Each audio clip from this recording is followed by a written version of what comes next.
vous regardez l'histoire de la coopération agricole, avant même que le statut de 47 et la loi de 72 viennent encadrer finalement les coopératives agricoles, dans l'histoire agricole française et même européenne, les coopératives ont toujours eu des missions. La mission avant la Seconde Guerre mondiale, effectivement, vous le savez, là j'enfonce des portes ouvertes, enfin vous le savez tous très bien, c'était plutôt de se réunir collectivement, plutôt protéger les paysans, et puis d'apporter des services de base, parce qu'on était trop petit, tout seul dans son coin. Donc il y avait une logique de mise à disposition d'un outil, et puis une logique de regroupement plutôt à une échelle très très locale, voire cantonale. Et puis les coopératives sont des comme ça, il y a une coopérative par canton, et l'histoire s'est poursuivie. Le tournant, Seconde Guerre mondiale, la loi de 47, et là on arrive dans une nouvelle phase de l'histoire des coopératives agricoles. Donc il y a différents bouquins, différentes références, Annie Moulin et tout un tas de références qui sont nombreuses là-dessus et qui décrivent bien ce passage-là. Et le fait qu'à un moment donné, les coopératives agricoles ont eu cette mission presque d'intérêt public qui était d'aider ou d'être le bras armé de la modernisation de l'agriculture française. D'un point de vue technique, pour faire monter en compétence les agriculteurs, pour les aider à se doter d'outils techniques, pour qu'effectivement il y ait cette révolution agricole qui consiste à techniquement être de plus en plus au point. Et quand vous regardez par exemple la courbe d'évolution des rendements agricoles, elle est évidemment très fortement corrélée à cette période-là, où les rendements effectivement progressent fortement. Pourquoi ? Parce qu'il y a cette montée et cette montée en compétences techniques très forte, qui est en partie assurée, aidée, délivrée, accompagnée par les coopératives agricoles, après par d'autres acteurs. Mais en tout cas, là, le sujet, il est plus sur les coopératives. Et puis l'idée aussi, à travers les coopératives, qui se sont peu à peu dotées d'outils industriels, c'était aussi d'être de plus en plus présents dans les filières agricoles. Et puis, patatras, dans les années 80-90, changement de régime, d'atmosphère, je dirais même, se profile peu à peu la fin des quotas dans différents secteurs. Il y a des secteurs où la fin des quotas est arrivée plus tôt que d'autres. Et puis là, les coopératives sont en première ligne. Là encore avec d'autres acteurs, mais en tout cas les coopératives sont en première ligne pour assurer tout simplement des débouchés. Avant, on avait effectivement une sorte de régulation nationale puis européenne des prix et des volumes.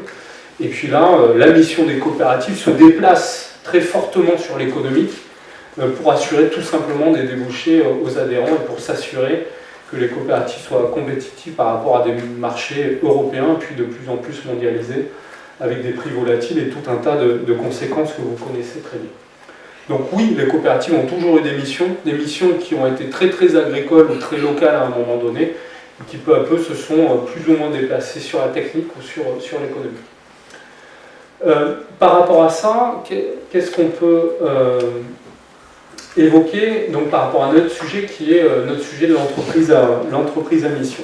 Et bien justement, l'entreprise à mission va rebattre un petit peu les cartes, notamment par rapport à la coopération agricole. La coopération agricole, produisons l'avenir, super, très joli logo, c'est chouette. Et puis on a mis en face que pourrait être, finalement, alors, non pas un concurrent, je ne sais pas s'il faut l'appeler comme ça, mais en tout cas, une filiale, Danone Wave, donc qui est cette fameuse filiale de Danone qui a ce statut d'entreprise à mission et qui se donne justement cette mission qui va apparaître dans quelques instants. Donc je vais faire une traduction rapide. L'idée c'est de reconnecter finalement les gens avec la nourriture et leur permettre finalement de vivre et puis d'accéder à une nourriture de meilleure qualité, pour le dire simplement.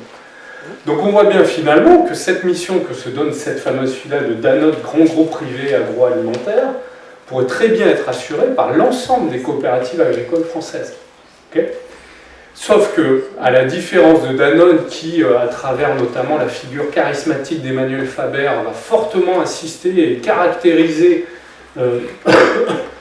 cette nouvelle posture, les coopératives agricoles sont un petit peu bousculées, parfois sont un petit peu en retrait sur ces sujets-là. Nous, ce qu'on constate au bout de quelques années de travail auprès des coopératives agricoles, c'est qu'il y a effectivement des éléments qui font que la coopération agricole, peut être menacée, en tout cas,